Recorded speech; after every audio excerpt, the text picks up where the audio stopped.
Howdy fellow YouTubers, my name is BobStraitFTW, and today we're going to talk about an inherent problem in the FPS genre. Ever since the beginning of first-person shooters, we've been getting map packs left and right. It's one of the easiest, if not the easiest thing for a dev team for a game to do is just make a new map. Because the majority of the time, all of the framework has already been laid out, they just have to put it all together. This is seen a lot in Battlefield due to the fact that almost every building is used on multiple maps. And if you remember, not a whole lot of the DLC maps had a lot of Levolution, because those Levolution events, however, are very difficult to do. Now, in today's modern first-person shooter, we don't just get maps, we also get guns and some other features.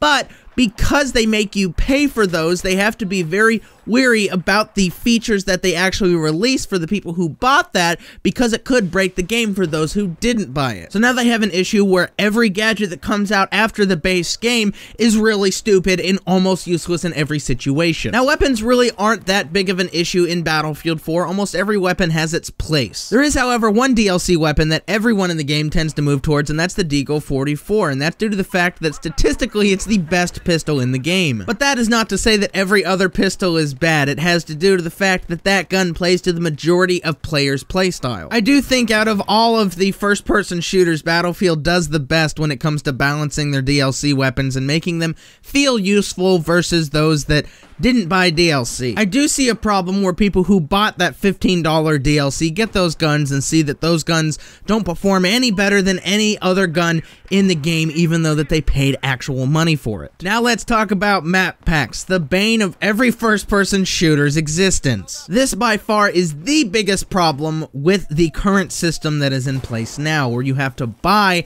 map packs to get access to the new maps. This leads to a massive segregation of your community to the people who bought this map pack, didn't buy this map pack, and all that jazz. And because they come out with multiple map packs where you can get this one and not this one, Battlefield really does suffer from only being able to play one certain map pack instead of trying to mix them all together. Not to mention that when the hype of a new map pack wears off, usually about 2 weeks after a map pack comes out, nobody plays it anymore because the servers are never populated for that map pack, which also makes it almost useless to buy the map packs after the map pack actually comes out. There's literally no reason that today, 2 years after the launch of this game, that you should ever buy a map pack because nobody plays them. In Battlefield, you can actually get a premium subscription to the game where you get all of the DLC for the game. They brought this in late game on Battlefield 3, and they had it since day one for Battlefield 4. Now, the awful thing about premium is that you get every single DLC 2 weeks before it's available to the public, which means that if you didn't buy premium, you were pretty much SOL if you ever wanted to play that map pack, because it was dead by the time you even got it. This DLC system has been plaguing our first-person shooter genre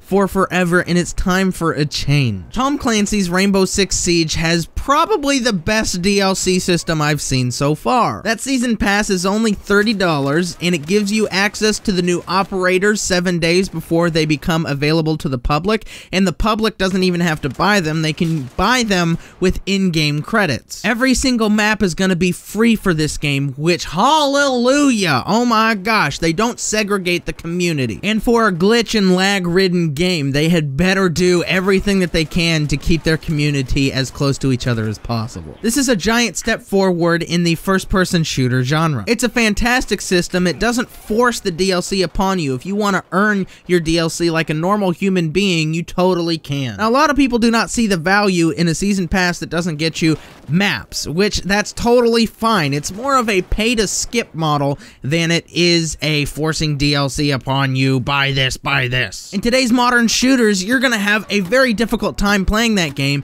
if you don't buy the season pass or the DLC or all the other extra stuff on top of the $60 that you had to put down for the game. This current DLC system is just making gamers more frustrated with the fact that they have to spend upwards of $110 to just get a base game. If you want to play your game 3 months after release, you're gonna have a difficult time because you're not gonna have access to any of the things that everybody else has access to. It would be difficult for Battlefield to actually implement a different system because they're so used to the system that they have now, and they are making so much money from the system that they have now because it makes people buy the season pass. I don't see Battlefield having a DLC system like Rainbow Six has anytime soon. Rainbow Six Siege has a more pay-to-skip method. For those who don't play the game too often and still want access to the new stuff, they can just go ahead and buy the extra $30 instead of putting in hundreds of hours. I am totally okay with a pay-to-skip system because it is by far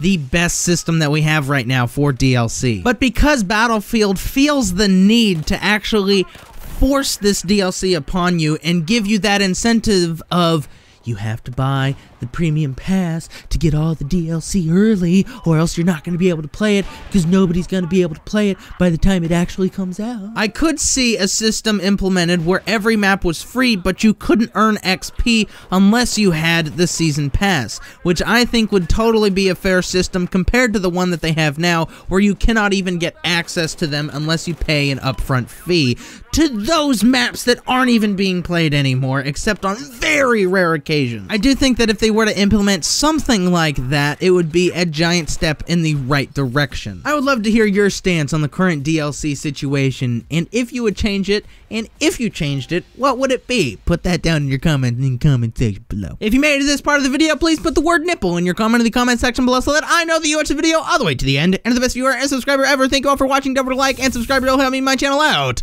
That is all. Resogun of all games, because the PlayStation Network is down, and I wanted to do a damn Battlefield Sniper Monday, but no!